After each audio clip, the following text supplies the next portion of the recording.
So as mentioned, my name is John Lombard. I'm a lecturer in the School of Law in the University of Limerick, and the title of this particular presentation is Research Collaboration Supporting Practice, and the subheading is the Assisted Decision Making Capacity Act of 2015.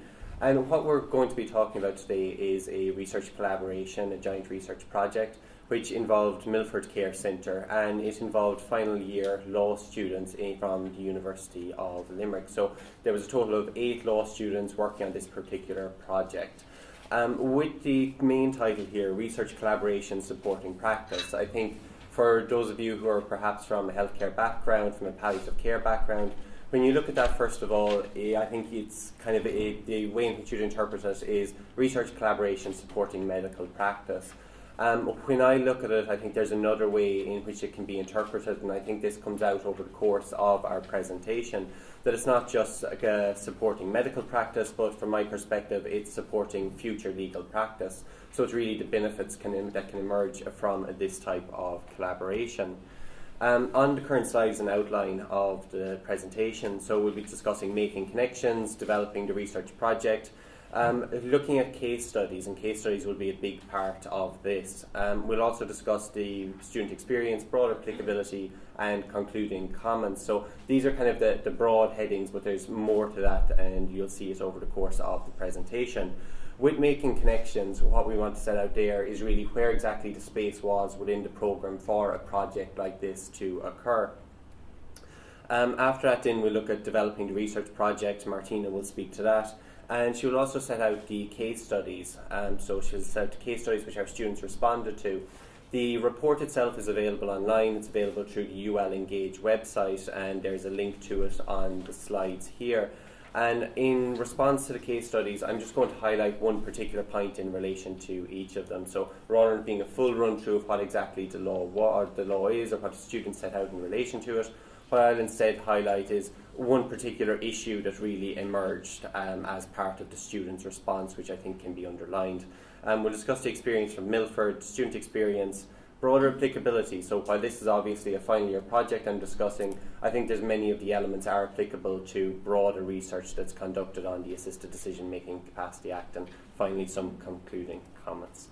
So with making connections, the space for this programme emerged because, as any of you who may have done a degree in the University of Limerick or your undergraduate degree, you'll have completed a final year project as part of that. The final year project either runs for 2 semesters or it's 1 semester. In the School of Law, we generally have it as 1 semester. In the past, it's been a research article that students have completed, and that's changed in maybe the last 5 years, where we now have advanced layering projects. This is a project where students will link with a community partner. It will be supervised by a lecturer and will involve maybe between 2 and 10 students. A 10-student project will be particularly large. Students work under the supervision of a lecturer, and the idea here is that it investigates really law in action, that you can engage with the local community and you deliver something which has a kind of a consequences or has a potential impact. So it's not just a research article which no one besides the supervisor might read. Hopefully this is read by a broader group of people. There's examples of the projects available on that link. We have this particular project was under the heading of UL Engage. It's kind of an updated version of the layering projects across the university. It allows for multidisciplinary and interdisciplinary projects to take place. On the right hand side of the slide, you can see the front cover of our UL Engage project. It had 8 students involved with this. It was supervised by me. On the left hand side of the screen, you can see examples of other UL Engage projects. So I mentioned community stakeholders, but that goes beyond the local community and includes national organisations. So engaging with groups such as MS Ireland, we've engaged with the Limerick Mental Health Association, and also linked with other universities on certain projects such as INUIG in the past. So that's really where the space for this project was, and I'll hand over to Martina now. Okay, so thank you, and thank you again for inviting us to speak today. I did wonder how I got here, and hopefully I'll be able to explain the story behind it, and it really is a story. I suppose it was very fortuitous timing when John made contact with myself in respect of the potential to collaborate on a UL Engage project, because we've just been lucky enough to have Jacqueline Rogan and Marie Thaig down to give us some information sessions on the Advanced Decision Making Act. And when John suggested that maybe we could collaborate and explore more the real life application of the Act in terms of our clinical practice in Milford Care Centre, which is a hospice and care of the older person care provider, it was particularly interesting. And when John explained that we could maybe shape some of the outcomes of the collaboration, but also that we didn't have to give him any money, but have access to, it was particularly interesting. And we did throw around some topics that we could discuss with colleagues in terms of how we might orientate the collaboration. But in liaison with some colleagues from the clinical areas, including consultant palliative medicine, clinical nurse managers, principal social worker, and some of the nurse tutors in my own department where I work, in the education department, we came up with the suggestion that to really help our colleagues who don't necessarily have as much protected time as we might have to really engage with the legislation and begin to invest time in understanding some of the complex terminology, that maybe case studies might be a useful way for us to work together. And we agreed that the case studies would describe complex scenarios. They would obviously be fictitious, but that they could be scenarios we predict might happen, and that in that way we might be able to support colleagues to really grapple with some of the terminology and some of the implications of the practice. But that we would also ask the students, the learning students, with the help of John, to focus on particular issues of those case studies. So while we had a further meeting with John as the law lecturer to define the scope of the project, John was also engaging with the students and asking them to really become familiar with the key terms within the Act and some of the guiding principles. We agreed after discussion that we'd have a 3-week turnaround to present the case studies. That took a little bit of nagging from me because, again, I'm not frontline anymore, and the people who were coming up, the majority of the people coming up with the case scenarios are frontline. But it worked, and we got our case studies back, gave them to John, who worked with the students, and under his supervision, they presented us after 3 months with a wonderful report that we can guide you to, which looks not only at the Act, some of the key terms and the guiding principles, but also our case studies and the implications from the Act in respect to those case studies. I suppose one of John's and our questions were, would it work? Would the students really take on the case scenarios with commitment? And one of the things John has highlighted to me is normally his reports are 10 to 20 pages long, and this report is 50 pages long. So it's an indication of commitment and the relevance of the real life application of it. So what's very useful about the report is not only does it tell a little bit about the project stakeholders and the scope and the rationale framing this report, but it also gives legislative definitions, and very importantly for us as clinicians, laypersons' definitions of some of those legislative definitions around what we mean by relevant person, capacity, the functional test capacity, decision-making assistance, healthcare directives, interveners, and enduring power of attorneys. But also, before we go into the case studies in the report, it gives guidance and the implications of some of the guiding principles, but also gives a diagram of some of the hierarchy of the courts and which courts might be involved in making various decisions in a very accessible language that while we're awaiting the codes of practice from our HAC colleagues, we think we might be able to use as part of rollout of education and training to our own staff to support the MDT in responding to some of the real life challenges that this Act will bring. So we came up with 4 case studies. We originally had 5 because we're an enthusiastic bunch in Milford, and we were looking for lots of work, but because of the availability of numbers of students, we decided to focus on 4 case studies. around, as you can see, expressing sexuality, diminished capacity in the community setting, refusal of treatment and family decision making. Students could pick their partners, but they were responsible for the preparation and response to each case scenario under John's supervision, but also there was a peer review support process to avoid overlap and ensure consistency in approach. So to the case studies, and really what I'm highlighting here is just, I suppose, what we came up with in case it may be of relevance to anybody in the audience. John's work with his students, I suppose, answered some of these case scenarios. I would stress again, these are fictitious scenarios, but it's not beyond the realms of possibility that we may encounter them. So Annie and Joseph were residents in a nursing home for a number of years, and they were friends. They were noted to enjoy each other's company. They'd be seen frequently in the day room, they ate their meals together in the dining room. Joseph also happened to have a diagnosis of dementia.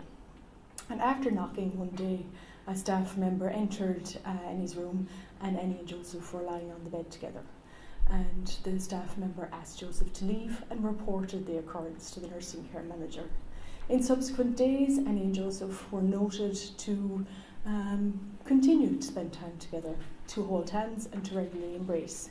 And again, on another occasion, a staff member entered Joseph's room this time, found Annie and Joseph together.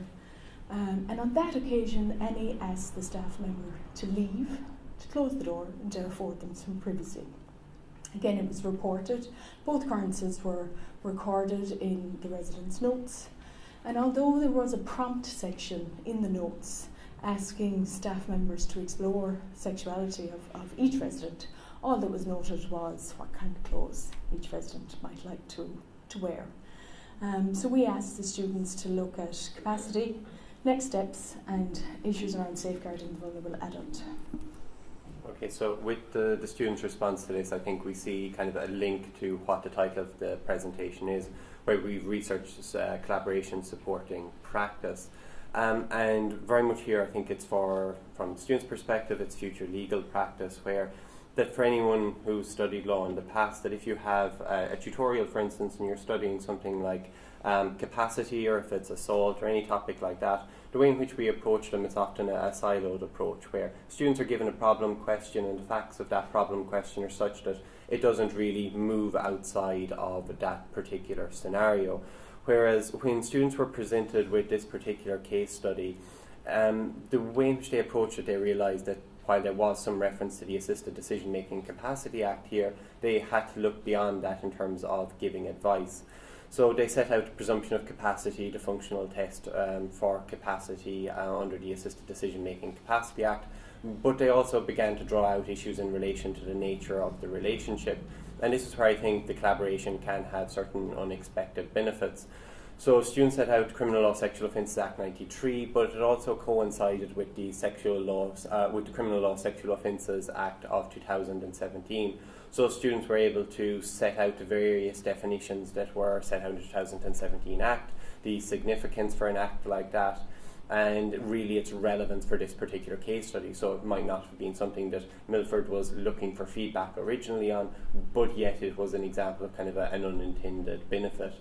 In relation to the next steps, students set out HSE guidance, they set out HICWA guidance, but they also set out a kind of a list of who exactly would need to be contacted, the time frame for it. So a framework set out in relation to this area as part of it. Okay, so our next case study related to John, who was a 58-year-old widower with 3 children, who had a complex and long-term relationship with alcohol dependency. In the past, he had had periods of sobriety, but also periods of active addiction. Some consequent mental health issues. Was known to the Gardaí, who frequently may have been called to the pubs he might have been engaged in, and also to his home. Because of some of the behaviours of John that fluctuated depending on whether or not he was sober at the time, John's children reported that they were anxious to avoid any contentious issues with Dad and not to upset or annoy Dad. In the time period during which this case scenario was set, John was currently sober. He had re-engaged with his community and his local church, had attended a cafe conversation on death and dying and had completed the Irish Hospice Foundation's Think Ahead forum. A couple of weeks after that, John had blurred vision, had a seizure, and post some diagnostic tests was diagnosed with grade 4 glioblastoma. He also was experiencing intermittent cognitive impairment, and his prognosis was a few short months, so limited time, which is, I guess, unfortunately, a common scenario at times post initial diagnosis. But in his Think Ahead form, he'd made it very clear that he wished to go to Switzerland and avail of assisted suicide. He'd been clear about his financial arrangements, but he had not identified any next of kin. He'd also been clear about his preferred funeral arrangements. And the scenario that we presented to the students was that in respect of John's 3 children, his older sons wished to support his decision, but his younger daughter was contesting his capacity under the Capacity Act to make those decisions. So again, the key issues were around capacity and assessing that capacity, but also future care and duty of care within the Irish context that we're providing care to John. Okay, so the response to this involved kind of dividing up the various elements or the influential elements in the response, including the influence of mental health, alcohol dependency, and cognitive impairment. So students addressed issues in relation to the capacity for the creation of the IHF form, Think Ahead form, the capacity to refuse treatment, and they also set out the Criminal Law Suicide Act in relation to the question of whether he could actually travel. The kind of significant element as part of this was the inclusion of the discussion section. And the discussion section was something that the students included in their response to case studies 2, 3 and 4. So the students didn't just simply set out that this is the relevant section of the Assisted Decision Making Capacity Act, or this is the broader framework that's important here. What they did was they did give a short answer, but they also included a discussion section. And the discussion section really allowed for the rationale behind that particular section to be explained. As part of that, they introduced case law, academic commentary, and professional standards to really flesh out what the response is, so that if a case or a similar case was to arise in future, then the underlying principles would be set out and could be drawn on. Okay. So our third scenario related to Mary, who was a 36-year-old married lady, married to David, who had no children. As a couple, they had no children, nor were they able to offer permanent address at the time of admission to the hospice from a busy local hospital. A year prior to admission to the hospice, the scenario that was set for the students was that Mary had received a diagnosis of grade 4 metastatic ovarian cancer, but that Mary refused to accept this diagnosis and had a firm belief that she had a bad infection that needed treatment.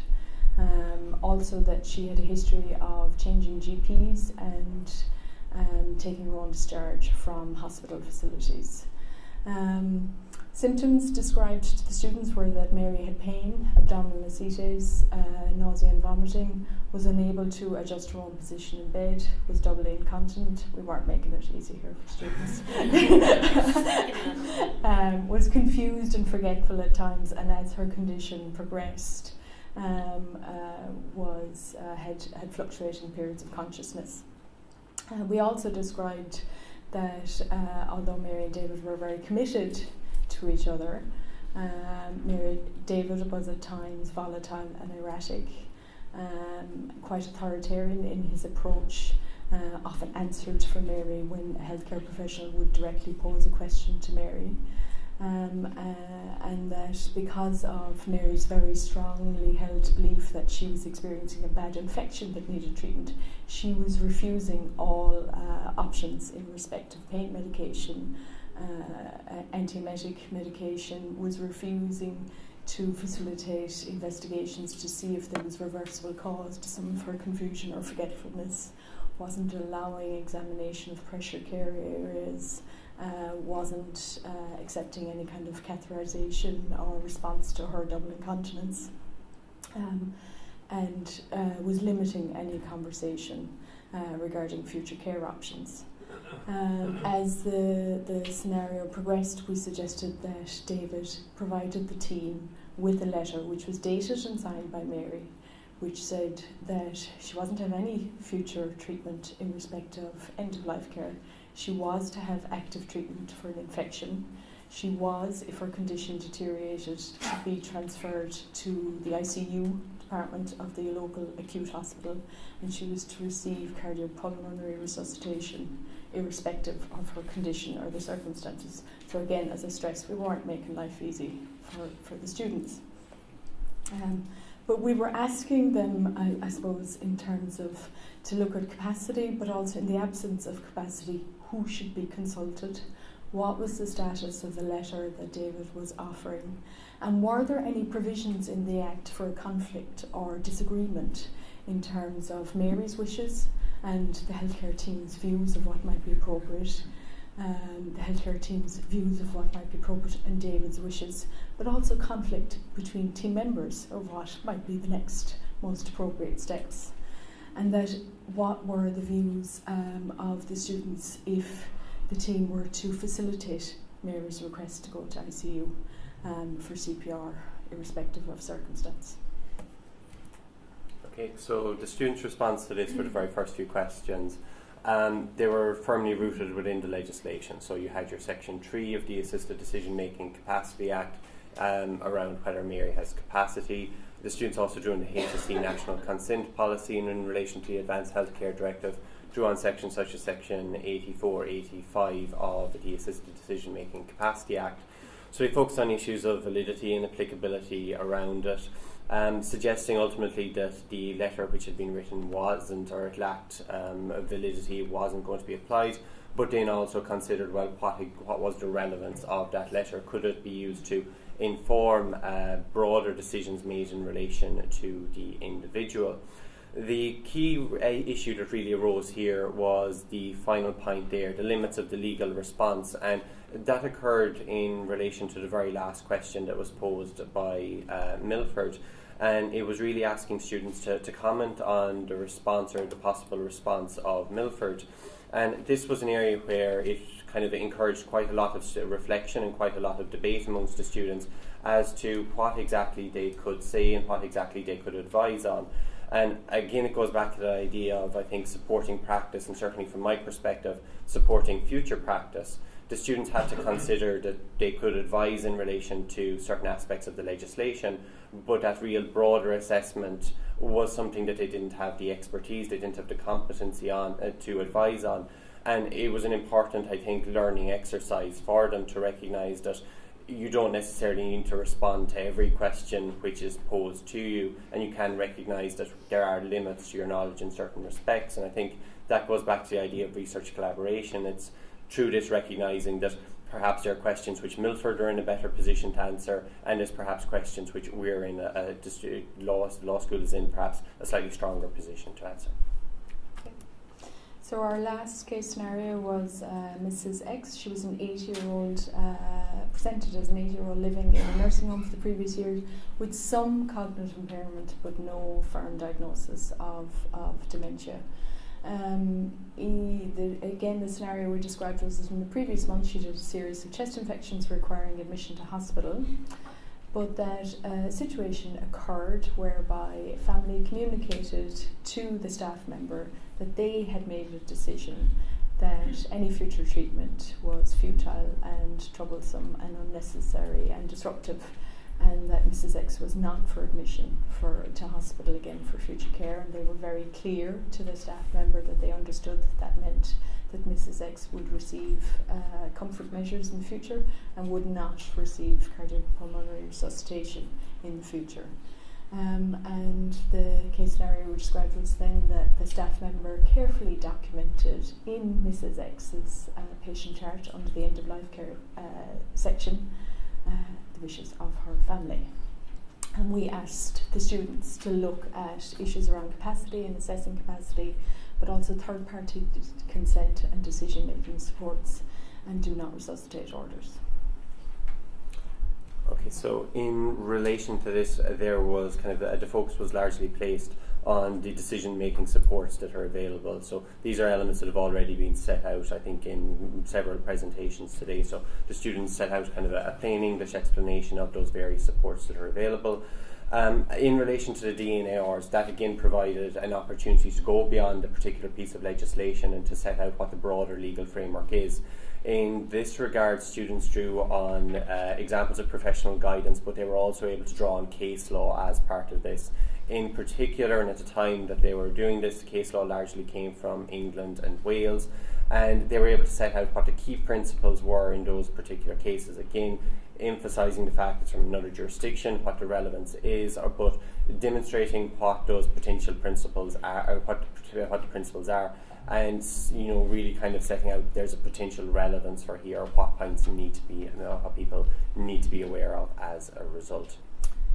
So I suppose we were very grateful, obviously, to receive our report within a timeline. It doesn't often happen that we get things in the required time. They were an excellent resource, and we would anticipate that along with codes of practice, they will be a very useful teaching resource. I think what was also useful for us was that it allowed an opportunity for some members of the team to explore some of the anticipated challenges in a real life way, but also to put stories or scenarios that might be real to staff to some of those scenarios, and have the advice and guidance from the law students in responding to some of those issues. I think like every facility, the staff come to Milford to do a good job, but my perception and your perception of what a good job or what is in the best interests of a resident or a client or a patient or family can be differing. And if we don't get to a place where we make those decisions or discussions or narratives overt, we will struggle as teams to really respond to the needs of patients, clients and their families. So this was a great opportunity for some of that critical engagement and discussion to happen in advance of the full implementation of the Act. Okay, and then looking at the student experience here, the first question I have set out is, did the students actually engage with the case studies? And they really did. They hugely engaged with it. Previously, when students would have come across case studies or problem questions like this, it would have been in the context of a tutorial, and there was really a marked difference here. An important part is that these are obviously final year students. This is effectively a final year module for them. It's graded, it's worth a total of 6 credits, so it's the same as any other module. So it has, the result they get in this has obviously a considerable impact on what their final grade is, or their final award is. So they will put a considerable effort into it. The next question of whether students actually identified all relevant points, and in relation to this, when we first sat down in the supervisory meetings, and I met with students in groups of 2, so whatever students were for case study A, B, etc. When we first sat down with them, they were very much focused on the Assisted Decision Making Capacity Act. Whatever came up or whatever was in the problem questions, well, the Assisted Decision Making Capacity Act could be applied to it in some way, surely. And it was only through discussion that that students realised that, well, the Assisted Decision Making Capacity Act is relevant to this point and this point, but we need to look beyond it. So this was important for them in terms of recognising how you respond to real world situations, but also recognising that the Assisted Decision Making Capacity Act forms part of a much broader legal framework that is involved, that shapes the care of the patient. The students did take responsibility for the project, and I think that's demonstrated by the final page count and the standard of the project. The last point on the slide is delivering the completed project, and this is one area where I think there was a weakness in what we ultimately delivered, and it was an issue of timing that arose. When the students presented the project and it was completed, it was submitted during what we call reading week, so essentially just before summer exams begin. And what would have been helpful, I think, had there been the time, would have been a presentation where the students could have met with the people who had developed those case studies, could not only have presented their findings, but could have engaged in a dialogue, and there could have been feedback. So either that could have taken place at the end, or it could have taken place in maybe week 8, where there could have been the potential for Milford to further shape the type of research that was taking place as part of this project. The next point is broader applicability. So for universities, a key element is impact. It's one thing we're always looking for, to be able to prove impact. Engaging in these type of projects even if it might seem as that it's something particularly small, it can have an impact, and the fact that we can evidence it is hugely important for us. There are obviously other avenues for collaboration, not only final year projects, but there's also master's, theses, PhD research. One point to be aware of, and I think it was mentioned in an earlier presentation around research, was obviously the need for ethical approval. A project like this didn't need ethical approval, but it's important if you're engaging with someone in master's research to allow sufficient time, because if someone goes for research approval at this time of year, if they don't get it, that's pretty much the end of that project. The last point in, and it's the kind of the self-promotion element, is if anyone is interested in other UL engaged projects, you don't necessarily need to know a particular lecturer. You can contact the university through the website there, and the people behind the project will put you in touch with various people within the university. Okay, and I suppose I'd make 2 quick points.